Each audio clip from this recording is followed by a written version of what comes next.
Donc, dans cette partie-là, نحكيو إن شاء الله على la méthode gravimétrique. Donc, on va pas donner beaucoup de détails. بصح راح نحكيو beaucoup plus على les applications de la méthode gravimétrique. Donc, puisque ce qui m'intéresse, le travail beaucoup plus, c'est que l'étudiant يشوف des cas réels, يشوف des cas qui ont été réalisés, ou des études qui ont été réalisées. يعرف كيفاش نديرو l'interprétation des cartes gravimétriques, يعرف qu'est-ce qu'on peut extraire à partir des données gravimétriques. Donc c'est ce que nous intéresse beaucoup plus dans cette partie du cours, اللي هي le chapitre numéro 1. Donc قبل ما نبداو نحكيو على الجرافيمتري، donc la gravimétrie واش هي؟ donc هي c'est une méthode des méthodes géophysiques. donc وين نعتمدو فيها على un paramètre physique، على la mesure تاع une grandeur physique. هاد la grandeur physique هي le champ de pesanteur. donc le champ de pesanteur هذا عنده des origines. qu'est-ce qu'on mesure exactement? On mesure la variation du champ هذا. donc la variation du champ هذا عندها plusieurs origines اللي نقدروا نinterpréter بهم. donc كما نعرفوا بلي la structure de la Terre c'est une structure يعني homogène، بصح واش هي كاين يعني وين دي زوندروا وين يكونوا كاينين بعض الاختلالات اللي يكونوا ناتجين على دي phénomènes géologiques liés par exemple à la tectonique des plaques، وين يكونوا par exemple liés à une distribution hétérogène نتاع les masses géologiques. donc si on prend par exemple on prend un exemple اللي هو les ombres تاع les ondes de Sécure par exemple، les rifts. donc هاد les zones هادو الكل واش يكونوا caractérisés par l'apparition de panaches montéliques، ou يكونوا par l'apparition du volcanisme. donc le volcanisme هذا راح يطلع des matériaux géologiques. donc les matériaux géologiques هادو كيكونوا لتحت en profondeur راح يكونوا sous une forme، donc une température une pression différente، غير يطلعوا vers la surface. donc tout cela ça va changer. donc يتبدلوا les conditions automatiquement، تتبدل la masse، تتبدل la densité تاع le matériau géologique donc au cours de sa cristallisation. donc هاد الحوايج هادو كل راح يعطيو des excès de masse ولا راح يمدوا des déficits de masse. si on parle des excès de masse aussi, on va parler des collisions, on va parler par exemple des subductions. si on parle par exemple des déficits de masse راح نحكيو par exemple على les zones اللي فيهم les cratères، ou des zones par exemple اللي فيهم les cavités. si on parle d'ampleur régionale, donc on va parler par exemple les zones de rift. les zones de rift où ça fait l'extension. donc les zones aussi comme يكونوا كاينين des failles. donc ce sont des phénomènes qui contribuent à la variation de le champ de pesanteur في وسط la Terre. donc comme vous voyez, donc le schéma هذا اللي عندنا هنايا explique à peu près ce que j'étais en train de dire. donc هذا c'est un champ c'est un équipotentiel. donc l'équipotentiel هذا تاعنا راه يديفورما يتبدل en fonction de quoi? en fonction de la distribution de masse à la surface de la Terre. donc كاين des endroits où يكون فيهم des déficits de masse négatifs، وكاين des endroits où يكون فيهم un déficit de masse positif.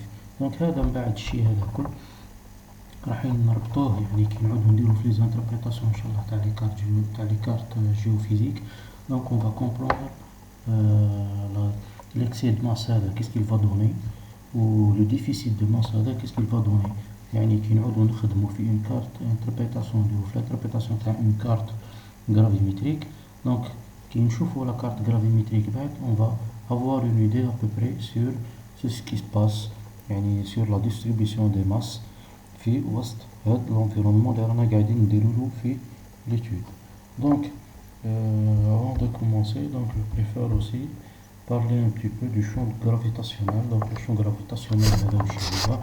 si on a une masse M et un point de l'espace dans l'espace et un point de l'espace, tout point matériel autour de cette masse va subir une accélération en direction de M et qui est proportionnellement à l'inverse au carré de la distance. l'ensemble de ces accélérations est une est un champ vectoriel. Il constitue le champ gravitationnel de la masse M. Donc, on retrouve le potentiel gravitationnel. Donc, le travail fourni pour déplacer une masse dans un champ gravitationnel est indépendant du chemin parcouru. Il ne dépend que du point de départ et du point d'arrivée. Dans ce cas-là, le champ gravitationnel est dit conservatif, il est décrit de façon d'un potentiel.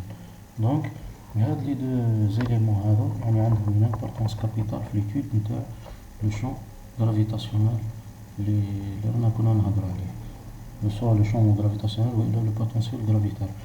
Donc le calcul de les deux paramètres, le champ gravitationnel et le potentiel gravitaire, donc on va le voir Inch'Allah بعد في la partie TD. Donc la partie TD راح نحكيو على تكون عندنا إن شاء الله 3 parties. La partie الأولى, la partie deuxième ou la partie troisième, on va la consacrer beaucoup plus à la réalisation et l'interprétation des cartes gravimétriques. Donc on a aussi le théorème de Gauss. Donc on trouve aussi les applications le cours le TD Inch'Allah les théorèmes de Gauss. Donc نقول لكم TD يا جماعة ça veut pas dire بلي forcément راح تلقاو في le TD في les vidéos هادو, mais vous allez في les deux séances Inch'Allah اللي راح نشوفوهم ونكون فيهم تعليم حضوري. Donc on va essayer de faire à peu près quelques exercices وين نابليكو فيهم le théorème de Gauss هادو ونحكيو à peu près على son importance في l'étude نتاع le champ gravitationnel. صح.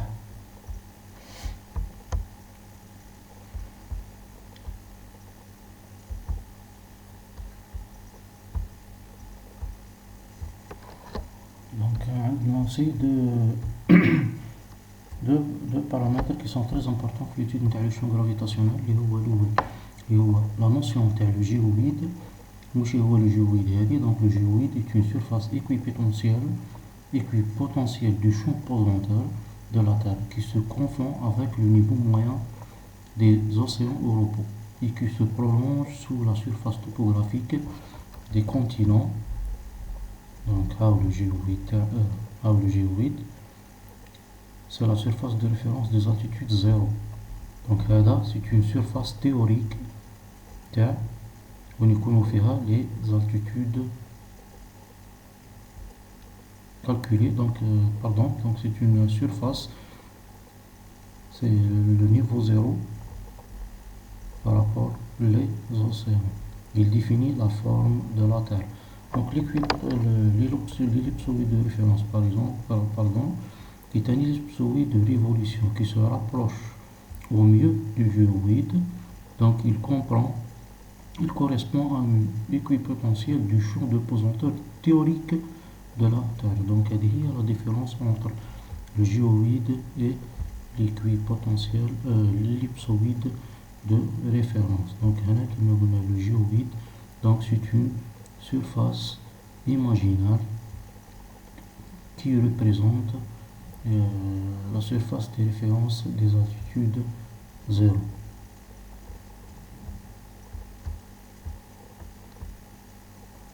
Donc c'est pour cela que je m'ai l'étude du champ gravitationnel. Donc il est très très important de savoir exactement l'altitude. Donc l'altitude a une importance كبيرة في الحساب تاع le champ gravitationnel. وإلا كي نعودو نديرو في المسور par exemple sur terrain. Donc في المسور sur terrain, donc toujours le gravimètre ما يكونش وحده, يكون عندنا toujours un gravimètre وراح يكون عندنا معاه une balise satellitaire. La balise satellitaire donc qui permet de calculer en précision, avec une grande précision, les variations de l'altitude vers le point de mesure. باش نبعد par la suite كي نجيو نديرو les corrections gravimétriques, donc on va inclure automatiquement les valeurs de la topographie exacte. Donc هنا كيما هضرنا, donc la différence هذيك au centimètre près, donc هذيك راح تقدر تعطينا فارق من بعد par la suite في les mesures gravitaires. Donc راح تكون عندها une signification. Donc c'est pour cela la méthode gravimétrique donc dépend beaucoup plus de deux paramètres, les altitudes et la distribution des masses à la surface de la Terre.